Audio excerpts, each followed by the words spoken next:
বিধানসভা কাণ্ডে সমালোচনা করে অভিনব প্রতিবাদে পথে নামল বাম ও কংগ্রেস। বৃহস্পতিবার ৩ বাম বিধায়ককে সাসপেনশন প্রত্যাহারের দাবিতে বিধানসভা বয়কট করেন বামেরা। বাম বিধায়কদের অভিযোগ, বিধানসভার ভিতরে তাদের কথা বলতে দেওয়া হচ্ছে না, সেই কারণেই এদিন বিধানসভার বাইরে নকল অধিবেশন বসান তারা। বিরোধীদের বলতে দেওয়া হয় না অভিনয় করে বোঝান বাম বিধায়করাই। মধ্যমণি ছিলেন রেজ্জাক মোল্লা। নিকম্মা সরকার, এই সরকার হচ্ছে ধোঁকাবাজ সরকার, এই সরকার হচ্ছে ফেরেববাজ সরকার।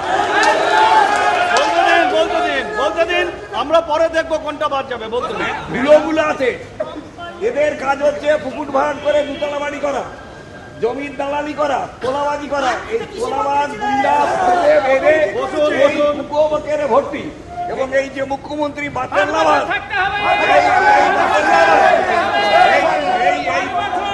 এই বাতেল্লাবাজ মুখ্যমন্ত্রী বাইরে বাতেল্লা না দিয়ে এবং মাইক নিয়ে নাটক না করে সরাসরি অ্যাসেম্বলিতে এসে দাঁড়াক। আমরা অন্যদিকে নজিরবিহীন হাতাহাতির ঘটনায় নিরাপত্তাহীনতার অভিযোগ তুলে বৃহস্পতিবার মাথায় হেলমেট পরে বিক্ষোভ দেখান কংগ্রেস বিধায়করা।